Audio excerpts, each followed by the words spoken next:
What's up everyone? Welcome back for another video. Today we're going to do a full walk around of my 2020 Colorado ZR2. This walk around is going to include all of the modifications done to it, including some of the camping and overlanding gear that's installed on the truck. So we've had this truck just about 2 years. We've done a couple off-roading excursions with this. We've been camping a bunch of times, and we actually took a cross-country trip from New York all the way to Moab, Utah. So I'm going to do my best to put the links down below in the video description of all the parts as we move along. If you're considering purchasing anything, please use my links down below. I appreciate it. It helps me out a little bit. If you have any questions regarding any of these things, leave that down below in the comment section. I'll get back to you as best as I can. So, without any further ado, let's run the little intro that has nothing to do with the ZR2 and go out to the driveway.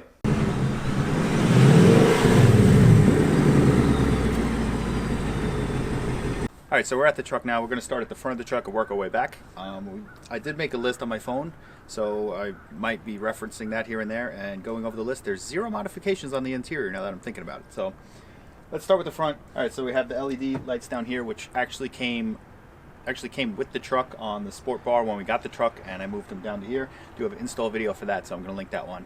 Up here we got Raptor lights. Alright, so we have Raptor lights here. Well, Raptor lights. This actually should be the last video that just came out, so once again, link down below, go check that out. Pause this video, come back. Pretty cool mod. In the headlights, we just got regular diode dynamics LED headlight bulbs, so you go on their website and just put your truck in or any vehicle and they'll give you recommended bulbs. Buy those.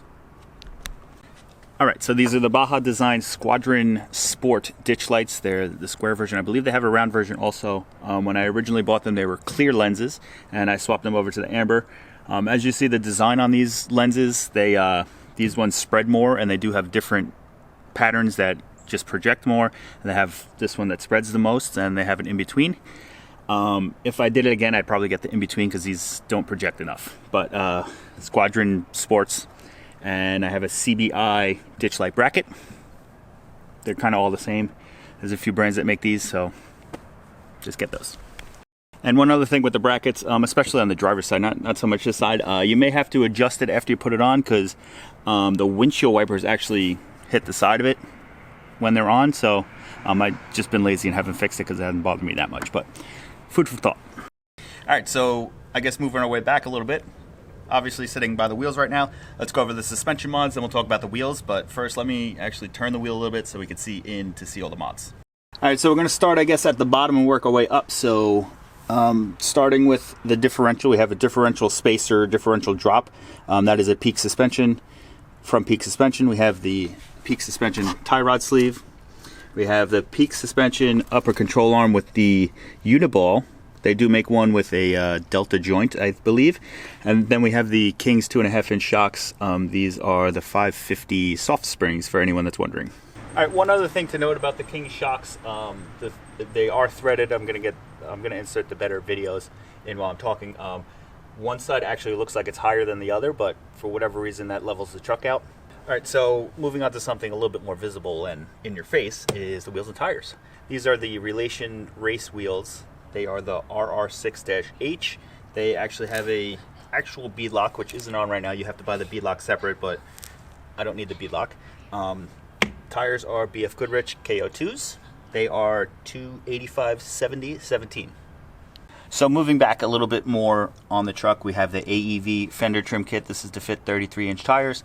Also a video on that, and if I forgot to mention, there's videos on all the suspension mods, so go check those out. All right, so here we have the Prinsu roof rack.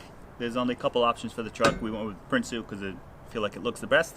These are Max Tracks. These are the legit Max Tracks. I'll actually link one of the cheaper versions down below also because these could be a little pricey. To hold these Max Tracks in, there's actually brackets you get straight from Prinsu for the Max Tracks, and it obviously lines up perfectly on the rails, so can't go wrong. All right, so now we're obviously in the rear of the car, and these are the rear shocks. And before I talk about this, if you have a Colorado, I guess the ZR2 specifically, and you plan on off-roading, you definitely need these because these save your shocks. After I installed them, we went off-roading, and I smashed the crap out of these, and it obviously saved my shocks. So if you're off-roading, these are essential. So these are the Dayton Fab shock skids. It's obviously, like it sounds, it's a skid plate for your shocks so you don't destroy the bottom of them. There's a couple companies that make it. I went with didnt Fab because we have the bed rack also that we're going to show in a minute. I also do have, it's not installed at the moment, I have an add-a-leaf for the leaf springs. And if I know I'm going to be towing or have a big load in the bed of the truck, I will install them. So I'll also link that install in the videos in the description below, so you could check that one out. Alright, so obviously we're at the very back of the vehicle. This is the taillight. These are Spider taillights. I believe the company is called Spider. These are the red versions. They have a clear version, and they also have a smoked version. I feel like these look best, especially on a white truck. I was planning on getting these lights, but then I actually backed into a tree while we were off-roading once.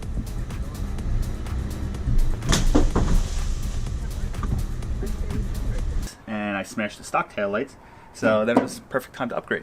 I also bought a third brake light.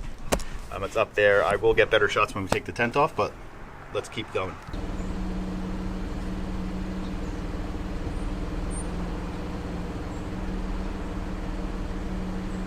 Alright, so now let's get to the reason why most people buy a pickup truck in the first place. The bed. What everything's sitting on right now is the didnt Fab rack. They do have a high version and a lower version. This is the lower version. The high one sits up, I think, about above the top of the cab, so I wanted it a little bit more sleek, so when we put the tent on, it wasn't sitting like a complete sail, I guess. Very good quality, very good customer service from them, so got to give them a thumbs up. In the bed, we do have a Valhalla off-road research. I believe there was a couple of the companies that made these, but this is a Molly panel. I think they call it like a MAPS panel or MAPS panel. Very customizable. As you can see, you can put whatever you want on there. So we do have a Fiskars Axis X11. It was a good size for the truck. This is a shovel, if you don't know what a shovel is. Holding these things in are called quick fists. So these things are awesome. Makes it very easy to take things in and out. Then obviously just have some extra bungee cords because you never know what you're going to have to strap down. These are from GM. They're bed tie downs. I don't remember exactly what website I bought them from, so I'll look for it and I'll link it down below for sure, but these things come in handy also. On top of the rack here, one of the last few things in the video, this is Tepui Otana 4 tent. It's actually from a couple years ago. I believe Thule, however you pronounce it, bought the company, so they probably the same exact tent. This thing's pretty awesome so far. It's actually a king size version. As you can see, it hangs over the back of the bed of the truck. Isn't a big deal, but it's nice and spacious inside. Alright, and last and certainly not least, these are Rotopax. This one is for gasoline, this one is for water. This one is, gasoline one is 2 gallons, the water one is 1.75 gallons. I only went with those sizes because that's what was available at the time. Might have went with the larger gas just in case you have like an emergency. Water, we've never run out of it when we've been camping, but we've also only gone for like 1 or 2 days at a time. No big deal. And just Rotopax mounts. Pretty nice. Alright, so that's a wrap. So I tried to keep this short and sweet, so if I glazed over anything that you wanted more info on, ask me in the comments. Be sure to get back to you. Links for everything that I could remember to find links for or could find links for in the description. And most of the installs I'll link in the description too, because I did make videos on most of this stuff. So I'll see you guys in the next one. Hit that subscribe button, hit that like button, and I will see you next time.